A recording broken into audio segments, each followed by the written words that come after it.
언제 어디서나 함께하면 즐거운 라디오 서울 방송입니다. 강혜신의 오늘의 미국.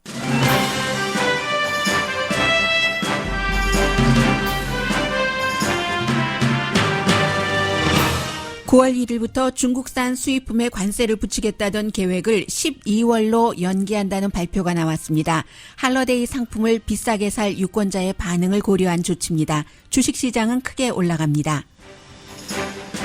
미국이라는 이민국가의 국격과 성격을 바꾸려는 새로운 이민 시행령이 시작되기 전부터 큰 논란입니다. 이민생활 정착 시절에 정부 보조를 받았던 사람은 영주권이나 시민권을 받기 어렵게 하는 시행령입니다. 10월 중순부터 시행될 이 안에 대해 진보 언론은 현재는 가난하지만 미래의 미국에 기여할 이민자에 대한 벌이라고 주장하고, 보수 언론은 벌이 아니다라는 쪽으로 보도합니다. 공화당을 포함한 과반수 이상의 일반 미국인들은 자격이 갖춰지면 설령 서류 미비자라도 합법 신분을 유지할 수 있다고 응답합니다. 이민자에 대한 시선이 차가워지는 사이 로스앤젤레스 한인타운 한복판에는 기업으로는 처음 코리아타임즈, 한국일보 광장이 생겼습니다. 또 주정부에서도 기금을 유치해 곧 신축될 한미박물관을 오늘 로스앤젤레스 타임즈가 크게 보도했습니다. 여러 명의 시의원 보좌관 출신인 한인 존리 후보와 천체 물리학자로 대학 교수인 로레인 런드퀴스트 후보의 12지구 시의원 결선이 치러지고 있습니다. 이번 선거의 가장 중요한 이슈는 로스앤젤레스 시의 그린 뉴 딜과 관련한 두 후보의 입장입니다. 이방카 트럼프가 총기 규제 법안 마련에 적극적으로 활동한다고 악시오스가 보도했습니다. 미국 석탄업계의 수도인 와이오밍 광산촌 주민은 지금도 석탄 전성기가 돌아온다고 믿고 싶어 합니다. 그러나 그런 일은 없을 테니 더 늦기 전에 다시 생각하라는 지적이 강해집니다. 홍콩 공항에서는 중국으로부터의 자유를 원하는 시위대와 경찰이 서로 과격한 대응을 하면서 공항 운항은 제대로 되질 못하고 있습니다. 지금부터 주목해야 할 점은 시위대의 테러리즘이라는 단어를 쓴 중국 정부가 군대를 투입하느냐와 그에 대한 다른 나라의 반응입니다. 여러분 안녕하십니까? 오늘의 미국 강혜신입니다. 로스앤젤레스 시간으로 지금 9시가 조금 넘었는데 미국의 케이블 방송들은 전부 홍콩의 공항을 보여주고 있습니다. 이게 사실은 중국 9시 30분경에 전해드리겠습니다만 트럼프 대통령이 여러 여론을 의식을 해서 9월 1일부터 중국 수입품에 관세를 붙이겠다는 것을 12월 15일로 미뤘는데, 홍콩 하면 또 중국이죠. 22년 전에 영국으로부터 홍콩을 돌려받았는데 역시 중국과 연관돼 있기 때문에 홍콩 시민이 자유를 원하는 시위를 하고 중국이 어떻게 대처할까, 미국의 반응은 어떠할까, 이런 것들이 이제 중요하게 받아들여지는 것이고요. 오늘은 오늘의 미국에서 먼저 이 내용은 꼭 이민자에게만 해당되는 게 아니라 미국이 아닌 다른 나라에서 오늘의 미국, 저희 라디오 서울 방송을 듣고 계신 분들도 상당히 많은데, 미국의 방향이 어디로 가고 있고 또 내년 선거가 치러진 뒤에 그대로 지금 나가던 방향이 유지되느냐, 아니면 다시 과거의 미국이라는 나라로 돌아오는가 하는 것을 어제 트럼프 행정부가 발표한 시행령, 그리고 로스앤젤레스 한인타운에서 정말 중요한 광장, 코리아타임즈, 한국일보 광장 이름이 딱 붙었거든요. 그런 내용까지 연결을 해서 한번 전해드리겠습니다. 일단 당연히 월스트리트저널과 로스앤젤레스 타임즈의 보도 내용이 상당히 다르죠. 최근에 가끔씩 여러분들께 전해드렸습니다마는 미국에서 퍼블릭 차지라는 공적인 어떤 공적으로 의존하는 사람, 이런 뜻입니다. 그래서 요즘에 퍼블릭 차지라는 말이 상당히 많이 있었는데 결국은 어제 발표를 했어요. 지난 여름부터 꾸준히 나오다가 처음에 국토안보부에서 이 내용을 발표를 했더니 한마디로 뭔가 미국에 와서 미국 정부의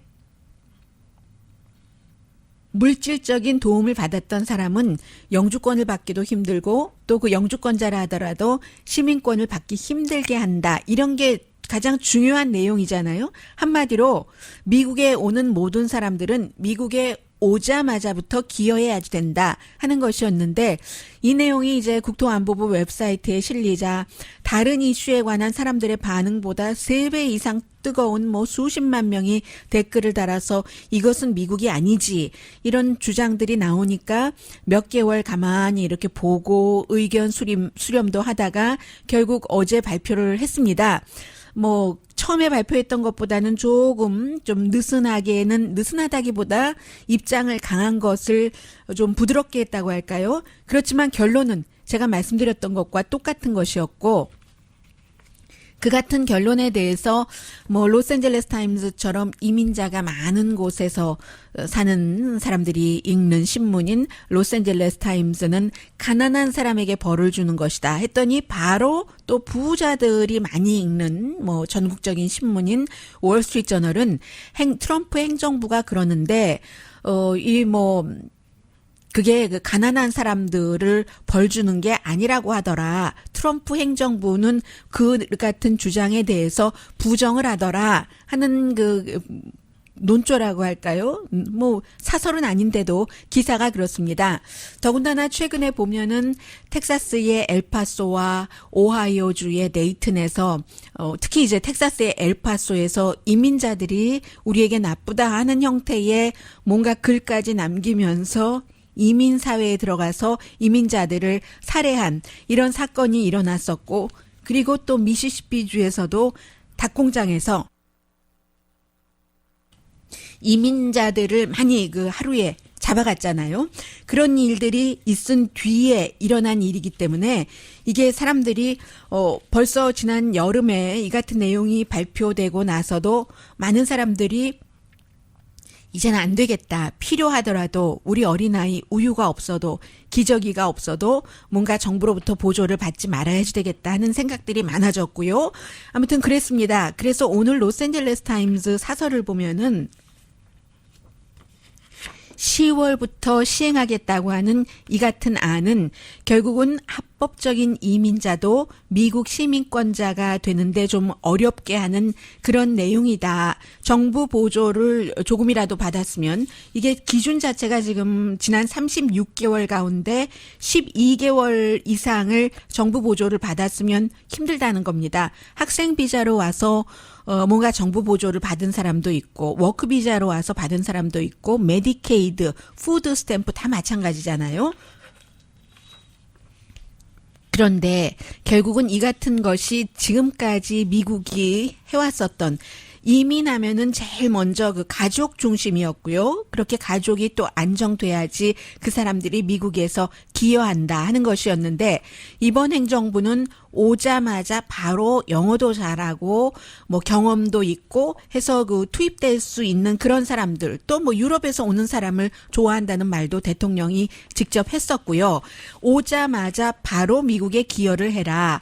이런 것인데 로스앤젤레스 타임즈가 사설에서 이 같은 새로운 시행령은 이민법 위반이다. 특히 가난한 사람들이 미국 시민권자나 영주권자가 되기 힘들게 한 것이기 때문에 그러나 과거에 여러 가지 역사를 보면 처음에 올 때는 한국 이민자들과 똑같은 겁니다. 과거의 이민자들과 주머니에 몇 푼 안 갖고 오고 교육을 별로 못 받았어도 나름대로 미국에 와서 자수성가하고 굉장히 기여를 하고요.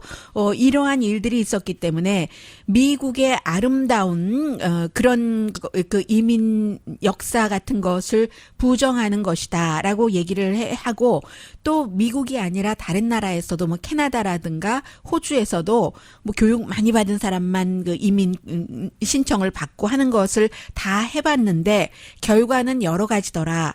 더군다나 미국이라는 나라는 역사적으로 모든 나라로부터 여러 언어를 쓰는 나라로부터 와서 나중에 오랜 세월이 흘러가고 보면은 포브스의 큰 기업 몇백 대 기업의 반 이상이 전부 이민 1세와 1.5세 이들이 세운 그런 그 나라이기 때문에 미국은 이민이 더 필요하다. 더군다나 미국 백인들이 지금 아이를 낳지 않지 않느냐. 인구도 고령화되고 그리고 미국이 기회가 있으니까 미국에 오지 돈이 너무 많고 모든 것이 다 준비된 사람이 요즘 같은 그 미국이 점점 추락하는 것 같은 그 국가의 국격이 그런 나라에 왜 오는가. 유럽에 가서 살지. 이게 지금 오늘 로스앤젤레스 타임스 사설의 그 지적이고요. 물론 앞서 말씀드린 것처럼 처음에 발표하고 사람들이 너무 많이 반대가 있으니까 이번 시행령에는 약간의 예외를 뒀거든요. 임신 중이거나 출산한 이후에 60일까지 정부 보조를 받은 사람은 예를 들어 시민권이나 영주권 신청할 때 뭐 이 같은 불이익을 받지 않는다던가 그 밖에 여러 등급이 있기 때문에 뭐 임시주택 그 혜택을 받은 사람들도요. 다 케이스 바이 케이스이기 때문에 여러분들 개인적으로 해당되는 문제에 대해서는 뭐 관련 그 변호사나 여러 그 사회 그 법적 도움을 주는 분들과 상담을 하시길 바라고요. 저는 미국의 큰 그림을 지금 말씀드리고 있습니다. 그러나 이 같은 시행령이 시행이 된다 하더라도 캘리포니아주를 포함해서 뭐 뉴욕이라든가 델라웨어, 일리노이, 아이오와 메릴랜드 주의 검찰총장들이 전부 반대하고 있거든요. 소송도 하고 매사추세츠, 미시건 어떤 주들이 이민자들이 살기 좋은 주인가 한 것을 보여드리고 있습니다. 미네소타, 네바다, 뉴저지, 뉴멕시코, 오레곤, 펜실베니아, 로드아일랜드, 버지니아 그리고 이 모든 검찰총장이 함께 고소를 할 텐데 그 헤드는 이번에는 캘리포니아가 아니고 워싱턴주도 굉장히 리버를 하잖아요. 워싱턴주의 검찰총장인 밥 포거슨 그 검찰총장이 할 테고 이같이 이민자에게 굉장히 그 까다롭고 나쁜 이 같은 그 시행령을 만든 중심에 있는 사람은 백악관의 젊은이 스티븐 밀러라는 캘리포니아주에서 간 32살의 젊은이.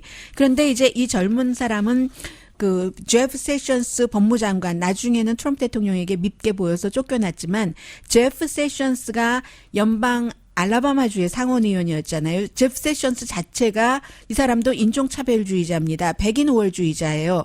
그 스티븐 밀러가 제프 세션스 상원 의원 당시에 보좌관으로 일할 때부터 이민자에 대해서 소수인종에 대해서 굉장히 그 까다로운 시각을 갖고 있었던 사람이거든요. 그래서 이러한 것이 나왔고 아주 스무드하게 시행되기는 힘들다라는 말씀 전해드리고요. 그런데도 퓨 리서치사에서 조사를 한 결과 대부분의 미국 사람들은요. 72%가 조건이 여러 가지가 맞으면 서류 미비자라 할지라도 합법 신분을 취득하는 것을 지지한다고 답했습니다. 당에 따라서 달라서 민주당의 87%, 공화당에서도 54%가 같은 답변을 했는데 공화당에서는 이제 트럼프 행정부의 그 집권 기간이 길어지면 길어질수록 이민자에 대한 관대한 마음이 줄어듭니다. 그래서 얼마 전에 61%가 서류 미비자라 하더라도 오래 살았고 세금도 또 다 냈고 그런 사람들은 합법적인 그 신분을 보장받아야 주대라고 2년 전에 공화당에서도 61%가 그렇게 생각했는데 2년 만에 54%로 줄어들었다는 건 말씀드리고요. 이렇게 지난 2년 동안 이민자에 대해서 여러 가지 그 까다로운 분위기가 있는데도 불구하고 캘리포니아주에서 살고 계시는 코리안 아메리칸들은 정말 그 부분에 대해서는 아이덴티티잖아요. 정체성인데 해피하신 겁니다. 저를 포함해서요. 어제 방송이 끝나고 오전에 또 그 저희 회사 앞에 아름다운 그 광장이 2개가 있는데 회사 바로 그 광장에서 기념식을 하고 조용하게 그리고 바로 옆에 있는 곳으로 걸어가서 위셔와 올림픽 이 위셔와 올림픽에 이제 그 서브웨이 스테이션도 있고요. 그 스테이션에 광장이 있잖아요. 커피숍도 있고 그 광장이 한국일보 코리아 타임즈 스퀘어라고 이름이 붙여졌습니다. 또 그 보라색으로 제가 좋아하는 보라색이에요. 보라색으로 커버를 씌웠다가 그 커버가 딱 내리면서 코리아 타임즈 스퀘어 5월 30일 날 이미 발표를 했었잖아요. 그 미국 전체적으로 그 뭐 소수인종 아니라 어떤 그 기업의 이름이 이렇게 광장에 붙는 것은 처음이다 했고 그때 제일 먼저 결정이 되고 어제 이제 그런 것들이 이렇게 돼서요. 만약에 운전을 하시면서 어디가 코리아타임스 스퀘어야 하고 보시려는 분들이라면 운전 조심하세요. 바깥에서는 보시기가 힘들 수도 있어요. 바깥에서는 그 뒷면을 보시면 됩니다. 광장이 안쪽이기 때문에 광장 쪽으로 보이는 곳에 코리아타임스 스퀘어라는 활자가 있거든요. 오늘 그 한국일보 코리아타임스를 참조하시고요. 이런 분위기에서도 이런 일들이 일어난다는 것은 그만큼 이제 그 코리아타임스가 그 미주 한인 사회에서 큰 역할을 해서 주류 사회에서도 뭐 중요한 일이 있으면 코리아타임스를 봐야지 한인들의 분위기를 아는 거잖아요. 그런 것들이 반영된 것이라고 생각이 되고요. 아마 어제 인터넷으로 그 로스앤젤레스 타임즈를 보신 분이라면 먼저 느끼셨을 테고, 신문으로 받아보신 분이라면 오늘 로스앤젤레스 타임즈는 캘린더난이 강하잖아요. 헐리우드도 있고 해서 캘린더난 일면에 한미박물관이 이제 새로 그 만들어지게 된, 얼마 전에 이제 뭐 시정부에서도 주정부에서도 400만 달러 기금을 모아서 정말 눈앞에 다가왔는데, K-타운 센터가 A blend of East to West, 동과 서. 이게 왜 그러겠어요?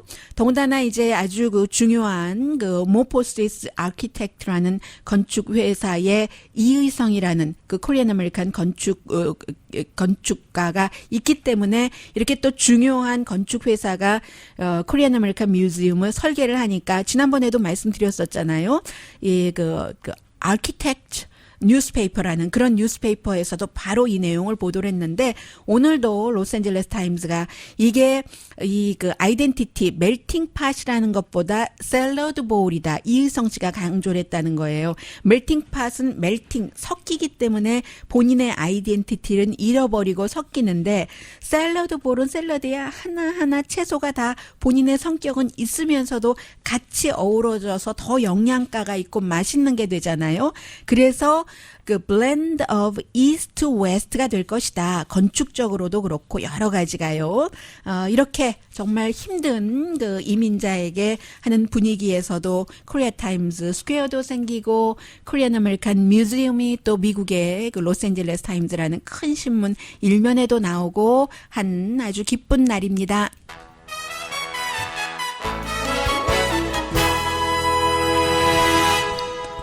오늘 뭐 중요한 내용들이 많아요. 한인 관련 내용도 있고 그렇지 않은 내용도 있고, 대통령 딸 이방카도 뭔가 그 일하는 것 같고요. 잠시 뒤에 전합니다. 라디오 서울 방송 오늘의 미국 듣고 계십니다. 네, 이 내용은 사실은 뭐 코리안 아메리칸이다 포함이 됩니다. 그리고 로컬 선거다, 로스앤젤레스다, 역시 그 안에 들어있죠. 그러나 이제 그것도 그렇고 플러스 세계적인 추세까지, 캘리포니아까지 함께 봐야지 되는 게, 지금 그 밸리 쪽에 살고 계시는 분들, 이미 뭐 우편 투표하시는 분들도 많으시겠고, 또 지금 그 오늘도 등록하고 바로 투표할 수 있다고 하니까 투표하시는 분들 계실 텐데, 12지구 시의원 선거입니다. 그리고 로스앤젤레스 시의원은요, 로스앤젤레스가 워낙에 그 인구가 많고 해서 웬만한 뭐 주 하원 의원보다도 본인이 그 관리하는 지역구의 주민이 훨씬 많습니다. 그러니까 연봉도 높은 게 당연하고요. 뭐 포토렌치에 살고 계시는 분들, 최스월스, 그라나다 힐, 웨스트 힐즈, 더군다나 이제 이쪽 지역이 지난번에 그 알리소 캐년 그 가스관 그 메탄 가스 터지고 했었던 곳이잖아요. 제가 뭐 캘리포니아 전체를 봐야지 되는 선거라고 말씀드린 것은 이 이유 때문입니다. 지금 로스앤젤레스가 또 캘리포니아도 마찬가지지만 새로운 그린 뉴딜이라는 것을 갖고 가잖아요. 그리고 원래 시의원은 미국에서 뭐 당이 별로 상관이 없습니다. 존니 코리안 아메리칸, 이 존니 후보는 그 밸리 쪽에서 정말 수십 년 동안 살면서 공화당으로서 공화당 여러 명의 시의원 보좌관을 했고, 그리고 이번에 이제 이게 임기가 뭐 얼마 끝까지 가지 않아요. 2020년 12월 13일까지잖아요. 그 미첼 잉그랜더 시의원이 이제 개인 회사로 가면서 아마 그 로비잡 같은 것으로 가면서 이 공석이 된 자리를 채우는 건데 이 자리에 그동안 계속 그 존니가 비서실장으로 있었고요. 이번에 후보에 나오게 되는 건데 보통 시의원은 보좌관이었다가 아니면 뭐 비서실장이나 이런 일을 하다가 그 자리를 이어받는 경우가 많고 상대 후보가 로레인 런드퀴스트라는 그 여성 대학 강사라고도 나오고 어디는 교수라고도 나오던데요. 아무튼 천체 물리학자입니다. 민주당이고요. 이번에 제가 시의원 할 때 별로 당을 말씀드리지 않는데 이 공화당과 민주당이라는 게 여기서 굉장히 중요하기 때문에 데일리 뉴스라든가 로스앤젤레스 타임즈라든가 이 부분을 강조를 할 수밖에 없는데 지난번에 선거에서 15명이나 나왔기 때문에 존니 후보가 불과 뭐 500표도 안 되는 차이로 이기지 않았었던가요? 그 당시에 19.11%. 그리고 이 후보가 19.01포인트. 그리고 그 뒤에 뒤집혔던가요? 아무튼, 1, 2위로 해서 불과 얼마 차이 나지 않는 이런 상태였는데, 지금 그 로레인 런드퀴스트 후보와 존니 후보의 가장 다른 점이 그린 뉴딜에 대한 입장입니다. 여러 번 그 토론을 할 때 보면은 어떤 토론회에서는 yes or no 카드를 들어라라고 시간을 절약하기 위해서 하잖아요. 그때 그린 뉴딜에 대해서 이 천체 물리학자인 로레인 그 런드퀴스트 후보는 yes를 들었고 존니 후보는 no를 들은 겁니다. 지금 로스앤젤레스의 그린 뉴딜이라는 게 좀 야망이 크죠. 그래서 2025년까지 예를 들면 뭔가 기후 변화라든가 오염 같은 것을 줄이기 위해서 자동차의 25%를 전기 자동차로 한다는 목표를 세운다든가 이런 여러 가지 그 친환경적인 것이죠. 이 부분이 지금 가장 큰 이슈이고 또 이제 그 이슈에 대해서 그 로레인 런드퀴스트 후보야 그야말로 그 천체 물리학자고 또 사회 정의를 굉장히 많이 얘기하는 후보예요. 이렇게 그 후보 활동하러 다닐 때 보면은 어린 그 아이들이랑 같이 다니면서 그런 얘기도 많이 하고 존니 후보의 경우는 어머니, 아버지 이민 오셔서 어머니가 또 아드님을 굉장히 지지를 많이 하시고 자원봉사 같은 건 많이 하는 모습을 보여주는데 존니 후보의 경우는 기후 변화가 있다고 인식은 하지만 뉴딜, 그린 뉴딜 정책 같은 것을 쓸 때는 너무 야망만 크고 로컬의 잡을 뺏어가고 또 사람들에게 세금 부담이 있다 하는 것이고 런드퀴스트 후보 같은 경우는 이쪽으로 나가야지 세계적인 추세에도 맞고 로스앤젤레스에 맞고 캘리포니아에 맞는 것이다. 이런 주장을 하고 있는 거예요.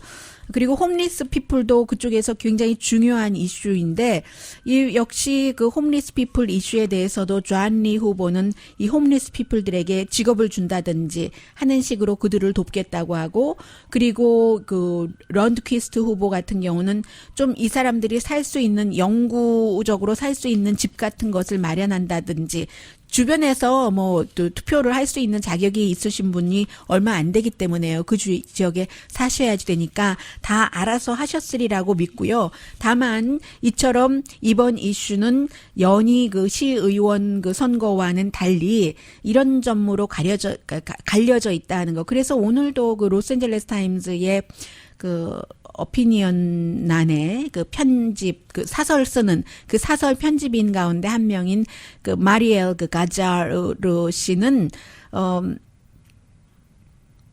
로레인 런드퀴스트 후보를 지지를 했거든요. 그런 로스앤젤레스 타임즈가 쓴 겁니다. 왜냐하면 그 뉴딜 이게 로스앤젤레스와 맞기 때문에 지금까지는 40년 동안 이 지역에서 민주당이 된 적이 없어요. 그리고 시의원 한 번 하면 계속 하잖아요. 이렇게 은퇴하고 본인이 나간다든가 할 때까지는.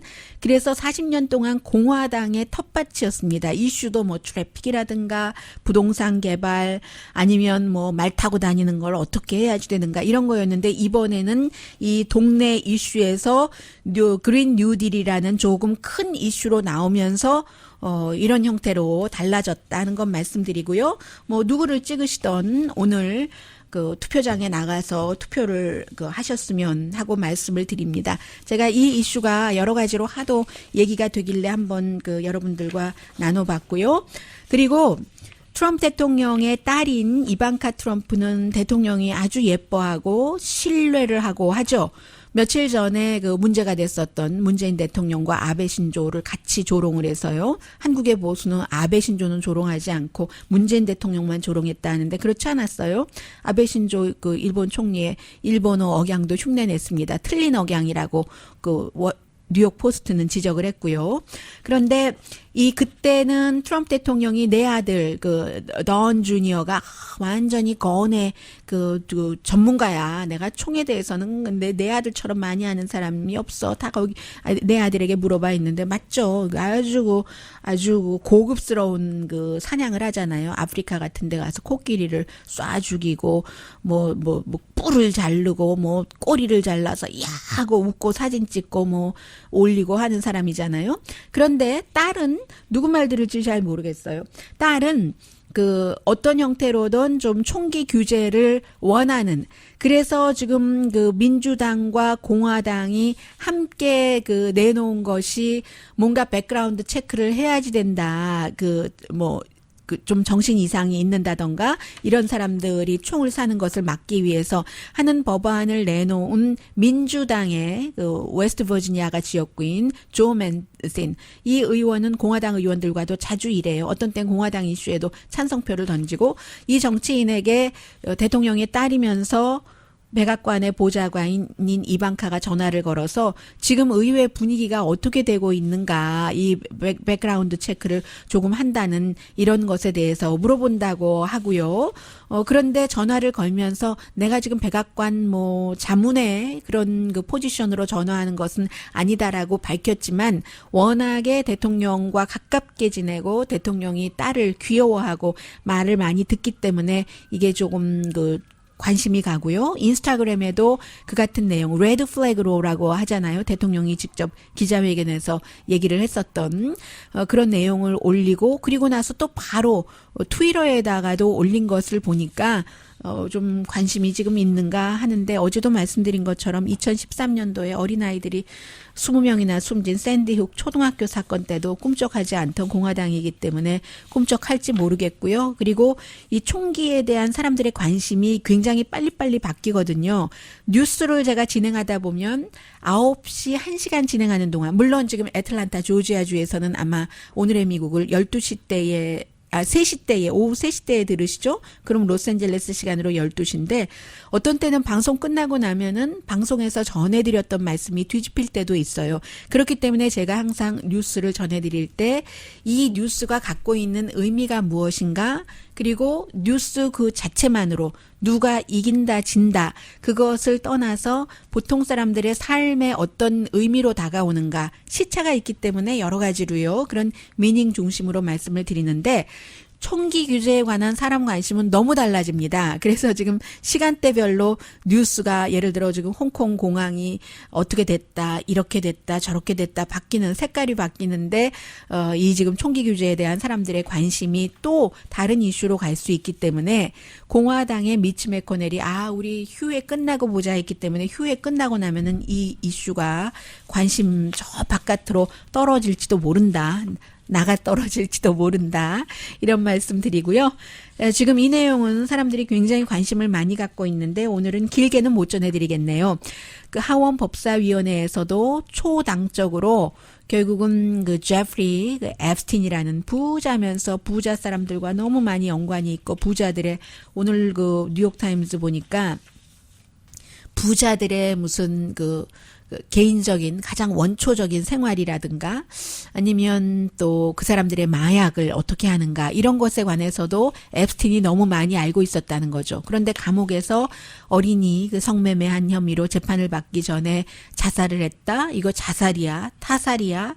어제 보니까 결국은 이불로 매듭 같은 것을 지어서 목을 넣고 스스로 자살했다는 얘기인 것 같은데 이것을 초당적으로 조사를 하겠다. 그리고 연방 법무장관도 정말 있을 수 없는 일이다. 만약에 그런 타살이라면 하면서 조사를 하겠다고 하니까 여기서 굉장히 많은 얘기들이 계속 나올 겁니다. 잠시 뒤에 경제에 관련해서 뉴스를 전해드리겠는데요. 트럼프 대통령이 굉장히 합리적이라고 할 수도 있고 영리한 결정을 내렸네요. 중국에 대해서. 그러니까 금방 주식시장이 대통령이 원하는 방향으로 움직여주고요. 그리고 또 하나는 제가 석탄 말씀을 드릴 텐데 안 되는 것을 가지고 붙들고 있어봤자 내가 지금까지 해왔던 그 시간과 노력이 아깝다고 저도 그러는 일이 많이 있거든요. 생활을 하면서 누구나 다 마찬가지 아니에요. 위스콘신의 석탄업계를 붙들고 있는 그 석탄업계가 깨달아야지 될 일이 있다는 그런 칼럼식의 기사가 있어서 잠시 뒤에 소개합니다.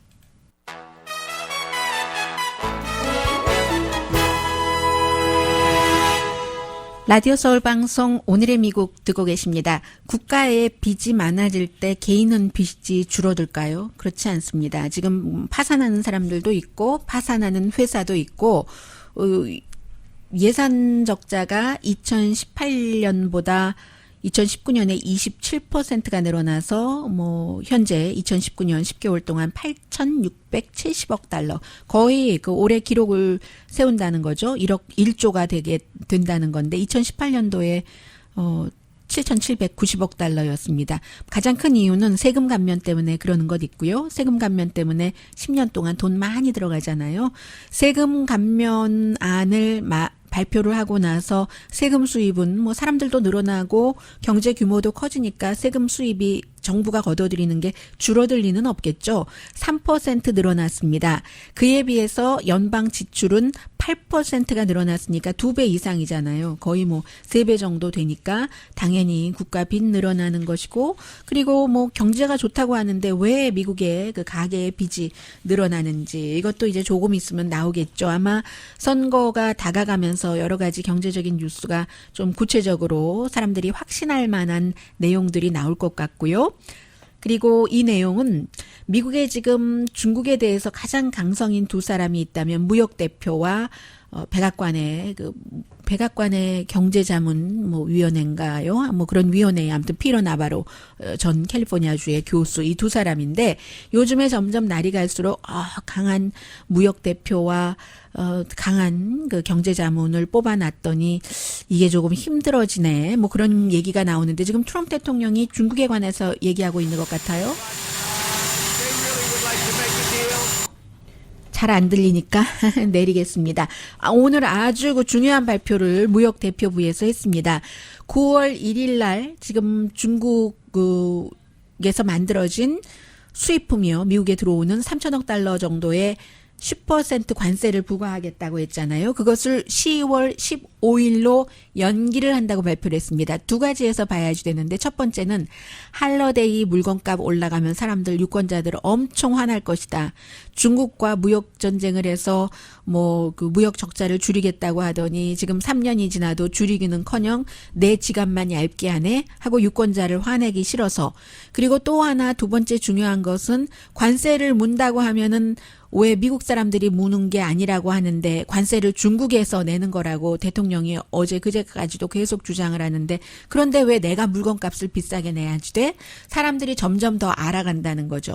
관세를 부과하면 보통 사람들에게 세금 내는 것처럼 물건값이 비싸진다. 물론 그게 미국 재무부로 들어가서 정부의 수입이 되지만 예전처럼 미국이 수입의 상당수가 관세에 차지하는 게 아니고 지금 인컴 우리가 내는 세금으로 정부의 수입이 있는 거잖아요. 관세는 세계적인 추세가 없어지는 거예요. 전반적으로 1.6% 2016년도에 그랬다가 지금 4% 정도 되는 거죠. 그리고 수입품의 반 정도는 관세가 없습니다. 서로 주고받는 형태죠. 수합하는 형태로 저쪽 집에서 싼 거 사오고 잘 만드는 거. 저 집에서 빈대떡 해서 우리가 먹고 우리가 파티할 때 우리가 잘하는 갈비찜을 가져가고 이런 형태잖아요. 그러니까 관세가 반 정도는 아예 없는 겁니다. 그래서 이 두 가지요. 이제 할러데이 때문에 또 그렇다. 또 관세는 미국이 내는 거다. 이게 이제 증명된 건데 예를 들어서 당연히 할러데이 때 뭘 선물 많이 하세요? 휴대폰, 랩탑, 장난감, 컴퓨터 모니터, 운동화, 옷, 비디오 게임 이런 건데 여기에 관세를 붙여서 물건값이 확 올라가면 사람들이 얼마나 화나겠어요? 크리스마스 용품 이렇게 말씀드려도 되겠고요. 그런 것이고 중국 전문가인 빌 밥샵 씨가 트윗한 것이 가장 눈에 띄는데요. 이게 remarkable한 그런 그 트럼프 행정부가 눈에 띄게 조심하는구나. 물건값 올라가서 사람들이 유권자가 화나지 않게 하는 것. 그런데 이제 여기서 더 중요한 게 하나가 있죠.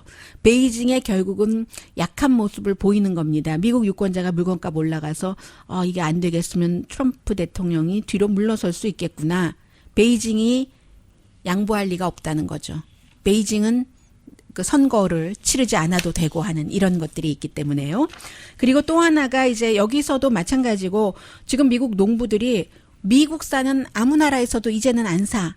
이런 얘기를 하기 시작했거든요. 정부가 보조금만 주는 것 갖고는 해결이 안 되는 겁니다. 이미 그 콩 같은 것을 중국이 브라질 같은 데서 수입을 하기 시작했기 때문에 활로를 한번 개척하면 그쪽으로 가는 거예요. 미국산 콩이 싸겠어요? 브라질산 콩이 싸겠어요? 중국에서 수입해 갈 때 브라질이 싸겠죠. 그리고 뭐 같은 뭐 아메리카 땅에서 나는 콩이니까 그 차이가 얼마나 나겠습니까? 아무튼 그래서 이제 그런 점이 있고, 그리고 또 하나가 미국의 석탄업계, 광산업계가 지금 굉장히 그 트럼프 대통령을 지지하고 하는데, 광산, 석탄도 이제는 미래의 산업이 아니라는 것을 how many times 제가 여러분들께 말씀을 드려야지 되겠습니까?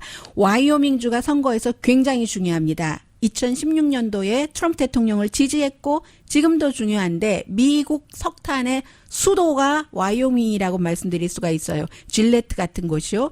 그런데 질레트의 시장이 지금 어떤 석탄업계가 뭐 블랙 주얼 뭐 이런 회사인데 이런 회사가 지난해에 한 3,400만 톤을 생산을 했거든요. 그런데 아직도 이곳에 이 그 블랙 주얼이 관리하고 있는 곳이 10억, 100억, 1000억, 1650억 톤이 묻어 있으니까 한 해에 3400만 톤을 생산했으면 이거 뭐 100년도 더 생산할 수 있다는 거잖아요. 그런데도 뱅크럽시 했거든요. 미래가 없으니까.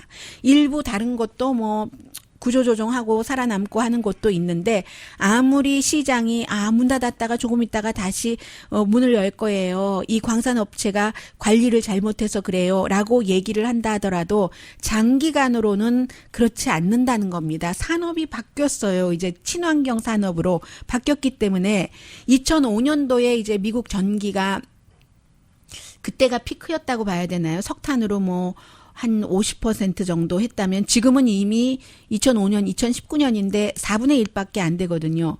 4분의 1이 아니라 그때보다 40%가 적은 건가요? 어떻게 되나요? 숫자를 한번 제가 보겠습니다. 40% 석탄을 덜 쓰는 겁니다. 2005년도보다. 앞으로 속도가 더 빨라진다는 거거든요. 그럼 투자가들이 투자를 다른 곳으로 하니까 더 속도가 빨라지기도 하고 100년 전에 미국의 광부가 86만 명이 있었습니다. 지금 1월달 기준으로 5만 3천 명밖에 안 돼요. 그 가운데 17,000명이 와이오밍에 있고 와이오밍 보통 사람들의 수입보다 광부의 수입이 2배가 많아서 연 9만 달러 되고 이 사람들이 트럼프 대통령의 지지층이었는데 컬럼비아 대학 등의 조사를 보면 아무리 이걸 잡고 있으려고 노력을 하고 또 노력을 하더라도 석탄 소비가 자꾸만 줄어들기 때문에 어쩔 수 없다는 겁니다. 그래서 와이오밍주에서 트럼프 대통령을 지지하는 그 석탄 업계층에서는 뭐 클린 에너지 이런 거 다 음모야 돈 벌려고 하는 음모야 하는데 돈 벌려고 하는 건 맞습니다. 그런데 음모가 아니라 추세가 그렇게 되는 걸 어쩌겠어요.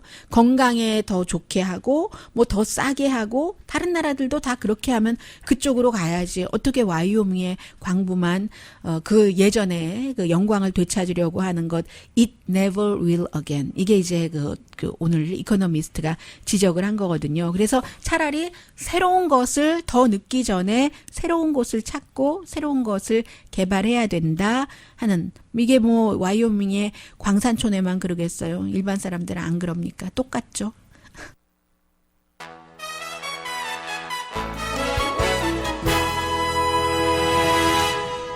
라디오 서울 방송 오늘의 미국 듣고 계십니다. 이 내용 짧게라도 전해드려야지 되겠네요. 지난주 목요일에 러시아에서 뭐 러시아가 뭐 공산국가고 독재국가고 하니까 뭐 본인들에게 해가 되는 것은 잘 발표를 하지 않는데 그 큰 핵폭발이 있었잖아요. 결국은 시간이 이렇게 지나가면서 보니까 뭐 좀 액체로 된 그 로켓 엔진이 폭발을 했는데 다행스러운 것은 제일 먼저 말씀드린 것은 그렇다고 해서 이제 주변 그 주변 그 이웃의 방사능이 쫙 퍼져가지고 아주 예전에 그 체르노빌처럼 힘들어진다던가 이런 것은 없다고 하고요. 작은 스케일의 그 화석 연료를 사용하는 그런 것이었는데 결국은 새로운 그 핵파워 크루즈 미사일을 테스트한 것으로 미국이 지금 추정을 하고 있거든요. 그게 이제 얼마 전에 누구죠? 그 블라디미르 푸틴 러시아 대통령이 얘긴 어디든지 갈 수 있다. 미국의 요격 같은 것을 피해서 저고도고라고 얘기를 하는 그런 겁니다.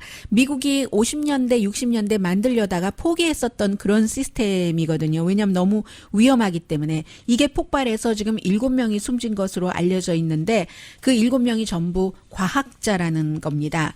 물론 뭐 핵무기를 탑재하는 크루즈 미사일은 미국도 있지만 핵파워의 그런 시스템은 위험해서 안 만들었던 그게 지금 사고가 난 것 같고요. 이제 홍콩이 중요한데